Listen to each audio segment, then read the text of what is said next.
Hello everyone, ഐപ്ലസിൻ്റെ പുതിയൊരു വീഡിയോയിലേക്ക് എല്ലാവർക്കും സ്വാഗതം. അപ്പോൾ ഇന്ന് നമ്മുടെ ജർമ്മൻ 30 ഡേയ്സ് സീരീസിൻ്റെ ഡേ 7 ആണ്. അപ്പോൾ ഇന്നത്തെ നമ്മുടെ ഡിസ്കഷൻ അല്ലെങ്കിൽ ഇന്ന് നമ്മൾ ഡിസ്കസ് ചെയ്യാൻ പോകുന്ന ടോപ്പിക് എന്ന് പറയുന്നത് സ്മോൾ കോൺവെർസേഷൻസ് ആണ്. അതായത് നമുക്കറിയാം A1 ലെവലിൽ നമുക്ക് ക്വസ്റ്റ്യൻസ് ബിൽഡ് ചെയ്യണം അല്ലേ. നമുക്ക് പല രീതിയിലുള്ള ക്വസ്റ്റ്യൻസ് കാണും. ഫോർ എക്സാമ്പിൾ വി ഹൈസൻ സി പേരെന്താണ്, നമ്മുടെ അതിനെ വേഫ്രാഗെ എന്നാണ് വിളിക്കുന്നത്. ഇംഗ്ലീഷിൽ പറഞ്ഞാൽ W ക്വസ്റ്റ്യൻസ്.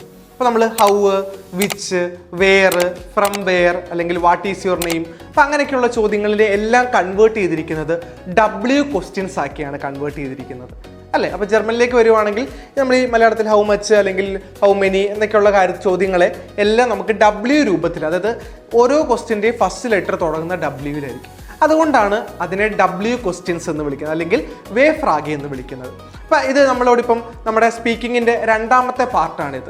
ഒന്നാമത്തെ പാർട്ട് എന്ന് പറയുന്നത് എന്താണ്, സെൽഫ് ഇൻട്രൊഡക്ഷൻ ആണ്. രണ്ടാമത്തെ പാർട്ട് ഇതാണ്. നമുക്കിപ്പോൾ നമ്മുടെ ഒരു കാർഡ് കാണും.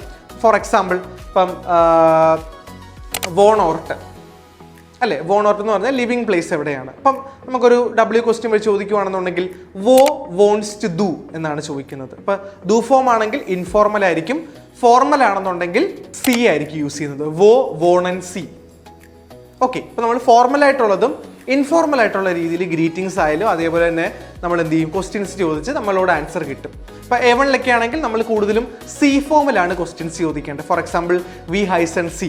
ഇപ്പം രണ്ട് രീതിയിൽ, ഇപ്പം ഡു ഫോമിലും സി ഫോമിലും ക്വസ്റ്റ്യൻസ് ചോദിച്ചാലും നമ്മൾ ഉത്തരം കൊടുക്കേണ്ടത് എന്തില്ല, ഒരേ ഉത്തരം തന്നെ, ഇഷ്യൂ വെച്ചിട്ട്. എൻ്റെ പേര് ഇതാണ്, ഞാൻ വരുന്നത് ഇന്ന സ്ഥലത്തു നിന്നാണ്. അപ്പോൾ ആ ഒരു രീതിയിൽ വേണം ക്വസ്റ്റ്യൻസ് നമ്മൾ ആൻസർ ചെയ്യാനായിട്ട്. അപ്പോൾ ഇത് നമ്മുടെ സ്പീക്കിങ്ങിൻ്റെ രണ്ടാമത്തെ പാർട്ടാണ്.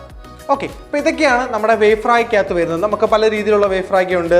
വാട്ട് ആണെങ്കിൽ വാസ് ഉണ്ട്, ഹൗ ആണെങ്കിൽ വി ഉണ്ട്, വൈ ആണെങ്കിൽ വാറും, ഹൗ മച്ച് ആണെങ്കിൽ we feel, how many we feel A, which ആണെങ്കിൽ വെൽഷേ, അങ്ങനെയൊക്കെയുള്ള ചോദ്യങ്ങളൊക്കെയാണ് നമുക്ക് വരുന്നത്. ഇനി ചോദ്യങ്ങളുണ്ട്. അപ്പോൾ അതൊക്കെ നിങ്ങൾ ആ സീരീസിൽ നിങ്ങൾ മനസ്സിലാക്കിയാൽ മതി എങ്ങനെയാണ്. അപ്പോൾ ഒരു ഐഡിയ മാത്രമാണ് നമ്മൾ എങ്ങനെ പഠിക്കണം എന്നുള്ളൊരു ഐഡിയയാണ് നമ്മൾ ഇതിൽ കൂടെ നിങ്ങൾക്ക് പങ്കുവെക്കുന്നത്. അപ്പോൾ ഇതൊക്കെയാണ് നമ്മുടെ വേഫ്രാഗസിനകത്ത് വരുന്നത്. അപ്പോൾ കോൺവെർസേഷൻ എന്ന് പറഞ്ഞു കഴിഞ്ഞാൽ നമുക്കിപ്പോൾ ഫോർ എക്സാമ്പിൾ നമ്മളൊരു സെൻറ്റൻസ് നമുക്ക് ബിൽഡ് ചെയ്യണം. ഇപ്പോൾ ഫോർ എക്സാമ്പിൾ വോ ഈസ് ദി ബിബ്ലിയോതെക്.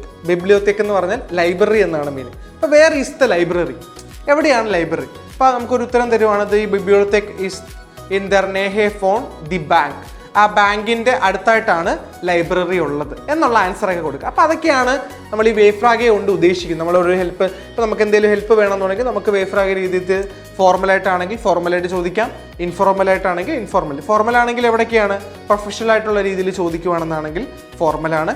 ഇൻഫോർമൽ ആണെങ്കിൽ ഫാമിലി, ഫ്രണ്ട്സ്, റിലേറ്റീവ്സ് അവരോടൊക്കെ ആണെങ്കിൽ നമുക്ക് ഇൻഫോർമൽ രീതിയിൽ കമ്മ്യൂണിക്കേറ്റ് ചെയ്യാം. അപ്പോൾ ഇതായിരുന്നു നമ്മുടെ ഇന്നത്തെ സെഷൻ എന്ന് പറയുന്നത്. അപ്പോൾ എല്ലാവർക്കും മനസ്സിലായെന്ന് വിശ്വസിക്കുന്നു ഇന്നത്തെ സെഷൻ. നമുക്ക് അടുത്തൊരു വീഡിയോയിൽ കാണാം. Thank you.